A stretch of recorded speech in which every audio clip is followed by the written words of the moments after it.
How you guys doing? Welcome back to the channel. Dave here with Proxy One Mitigators again. Back here at the North Jacksonville roof install. We do have a pretty aggressive roof here. It's a 7-on-12 pitch. This is that home that was whacked by a tree. I'll give you a quick spin around. Sorry for the quick movement. You'll see the tree over here. Actually a neighbor's tree in the yard, so bear with me. Lots of trees in this neighborhood.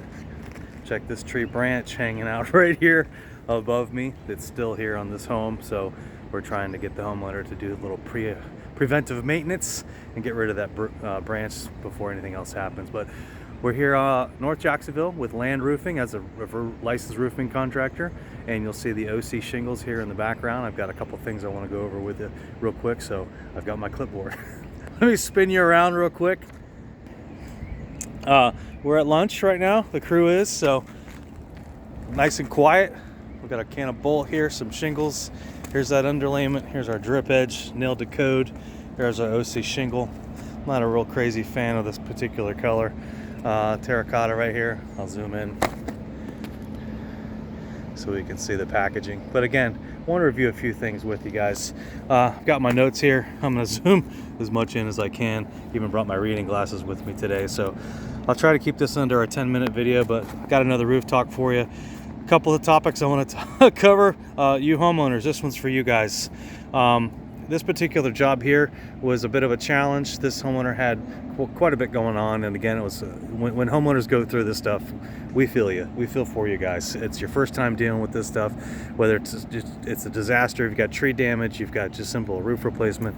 And as a contractor, we've done this hundreds of times. At least, hopefully, you're in front of a contractor who has done this hundreds of times. So we kind of feel for you. But at the same time, we need you to work with us.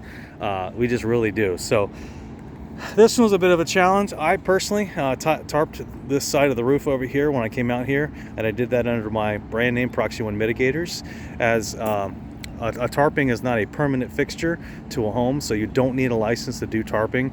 But I did do a tarping job on this, completely legal, under my company name, Proxy One Mitigators. It was a challenge to get paid on this. Basically, at the end of the day, we did a lot of work for this homeowner. We got her, I think it was over $36,000 more on her insurance payout, and I have that here. And I wanted to show you some of the things that we do. This is Land, again, I'm here with Land Roofing Company out of Jacksonville, and I'm not going to bore you with all this stuff, but here's their license from the DVPR. You might have seen that acronym in another video or two of mine.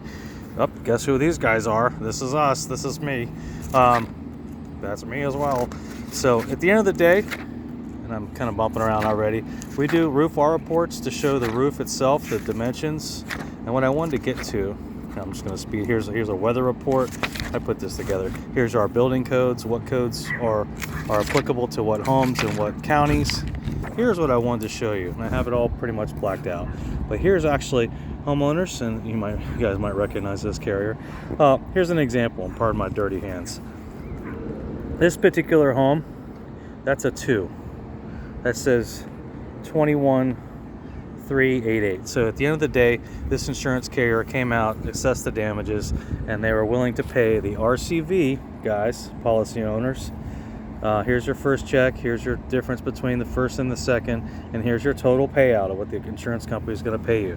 So this total job here was $21,300 they were willing to pay. And get this is back in July 31st. We're in the middle of December right now. So what I really want to show you is just, again, another reason why you need a contractor, you need a public adjuster, you might even need an attorney to help you guys get properly covered for some of these claims. So here's an example of just one closet on this particular home. We're going to drag the RCV number. This is the total dollar figure they're going to pay out on this policy. Here's one particular closet. What does that say? $303 they were going to pay for this one closet. Now I would jump down. I just don't want to go through all the transitions. 2 rooms were completely gutted, all the way down to the concrete, and some 2x4s for support. But basically, the home was hit by a tree. The ceiling's been ripped out. All the walls have been ripped out. It's basically drywall, studs, and wiring. So again, closet 1, $300 and some odd dollars. Closet 2, again, $301. And again, the date down here, 7/31, and my papers are sliding around. Forgive me, guys, 1 second here. Alrighty, I'm back. Hopefully I hit pause on that. At the end of the day, we've got our summary of loss from the carrier. And you're going to see this right here. Here's your RCV, your replacement cost value. Total policy payout for this entire damage was $26,751.27. So what I want to show you, and I'm going to pause here 1 second because it's getting windy. Hold on. Stand by.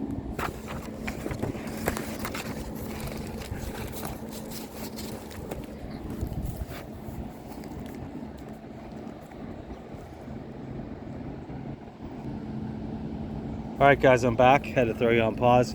Wanted to do a quick recap. Here's the total claim. This is your statement of loss or your summary for the entire dwelling for everything. The total payout for this particular claim was $26,751. Don't know if you remember the roofing portion of that claim, but the roofing portion of this claim, I think it was $21,378 of some sort. Here is our estimate. Again, as a licensed contractor who knows the storm restoration industry, you should be working with getting very professional laid out Xactimate reports. So you keep hearing me talking about Xactimate. This is why we use it. These numbers don't just fall out of the sky or come from our third back pocket. This is a software tool that was developed and run and owned partly by the insurance carriers through Xactware. But anyhow, the roofing portion that we came up with was $26,378. So probably about a $6,000 difference between their initial offer for the roof and our demand, our request for like, kind, and quality materials from what she had prior. What I also wanted to show you was the closets. So we're going to come back up here, and pardon with me, I got some wind, so might have to shoot this again because it is pretty windy, and I'm almost there. Okay, closets. Here we go. The first closet was what, $300 something odd dollars. We got the first closet up to $1,684, and then the second closet we're going to come to. I don't lose this on my 712 pitch here. Oh, there we go. The second closet number 2, we got it up to $1,745.47. So again, the reason why you need a contractor that has the patience, that has the access to the software, that knows the industry, is it's hard enough getting the labor and the materials from 6 months ago to today to get the prices even close to being worthy of fixing the job, especially when you're underpaid by the insurance company in the beginning. So at the end of the day, just one more. Oh, I'm almost losing it. Yeah, give me 1 second. Stand by. Alrighty, I'm back. So at the end of the day, we've got the total roof claim for this particular. I'm sorry, the total dwelling of all things. It was one roof and 2 solid rooms and a porch. The insurance carrier offered. Again, this is an offer. $26,751. When we were done, we got this offer. And this is pretty much a demand up to $58,928.06. So again, a very important reason to hire a storm restoration company or contractor that knows this industry and has access to Xactimate. Stand by. In conclusion, back to my comment up here, you guys. On this particular home, no names mentioned, but this was a challenge. I did throw a tarp up on the roof over here, like I mentioned in the beginning. It was a challenge to get paid after we had gone through all the Xactimate, the months of chasing the carrier around. The checks started coming in, and of course, sometimes the homeowners get confused on how to pay out these checks. With this particular job, I had to send myself out an NTO, which is called a notice to owner. It's basically a pre-lien notice. Subcontractors in the state of Florida have 45 days to send these notices out, and general contractors have up to 90 days. So basically there is a difference, but at the end of the day, it's a certified letter that a homeowner might get. The homeowner might also get this letter coming from a material supplier. If you're buying shingles, obviously if you're getting a roof done, you're going to need some shingles. If you're doing an asphalt shingle roof, your contractor has to buy the shingles from a distribution center. That distribution center will send the homeowner sometimes this NTO, depending on the credit relationship, depending on many variables. But if you get an NTO, it is standard practice in the industry. But what a lot of people don't know is this NTO lasts for 1 year, for 12 months. That's my finger. 1 year. So 1 year this NTO is going to be on the books for, and at the end of the day, a mechanic's lien cannot be placed on the property unless, loosely speaking, unless the pre-lien notice steps have been taken. So this is $85, $90 to send here in the state of Florida. And at the end of the day, a lot of people will get this from a supplier to protect the materials being paid for if a contractor does not pay those materials. The NTO is different than the NOC. You might remember signing the notice of commencement in the beginning of your roofing process, because that's just for permitting. But again, the NTO is the pre-lien information. What a lot of people don't know is that you do need to get a lien release. That's what that says. It's chicken scratch. The lien release is very important, because the lien release will show that all the subs and that all the materials have been paid according to your job. So as the homeowner, you have the right to ask your contractor, hey, I do want a list of all the subs. Anyone who touched my job, I want a list of them. Anybody who were sold materials to my project, I want a list of them to make sure they have been paid. So at the end of the day, I know I'm going a little bit over.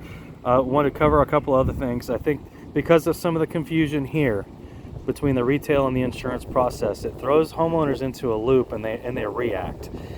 They oftentimes think that this is their money, and guys and gals and whomever, money coming in to fix the home that your bank owns is not your money. So at the end of the day, retail, you normally have a fixed price. You normally have a down payment. You normally have a payment immediately when the job is done. And if the contractor finds any other issues during the install, you need to pay for that at the end of the day right out of pocket. So the difference between the retail job and the insurance job is, hopefully you can see this, is sometimes the prices will change, and I'm jumping around, but the prices might change according to any unforeseen damages. If we jump on this roof and we find rotten decking, if there's other issues that we cannot see until this thing is ripped to pieces, in the insurance side of things, we call that a supplement cost. So here at the breakdown, you're normally going to get the first check coming in from the insurance company is your actual cash value number on that payment. This is meant to launch the job, to pay your contractor. The second check might be a supplement. So some contractors, the good ones, will even recognize that, hey, they were underpaid. These jobs are underpaid according to the scope of work here. They're comparing the insurance number on the far right versus the updated Xactimate number. Now these two numbers can be 3 months apart, would even dictate thousands of dollars in differences between an updated Xactimate. Because again, not to cover Xactimate, but Xactimate is over 27,000 line items. It's updated every month according to your zip code. So even 3 months of outdated numbers is a tremendous difference between the time the claim was filed and between the time the materials are ordered and the work is started. So just that alone is thousands of dollars that we have to be careful about the quantity of monies. So back to my rant. Your first check is your ACV check to launch the job. The second check is a supplement check, is what we call that. And sometimes we'll get the supplement check before the build even starts, if the contractor knows what they're doing. Sometimes we need to wait and get it during the build to prove, hey, we cannot do this job without XYZ. Or sometimes we do have to wait till after the build to get that supplement check. But that check's going to come second to the homeowner. And if you're doing a contracted job for insurance proceeds, if you've signed a contingency agreement, and it used to be the AOB, but a lot of people aren't doing the AOBs anymore. But if you're in this scenario, homeowners, this check goes straight to the contractor, the ACV check. Your deductible also goes to the contractor. The second check might be the supplement check. And then the third check, if there is one, there usually is one, unless you're working on fencing or something that doesn't have depreciation tied to it. The third check is what's called recoverable depreciation.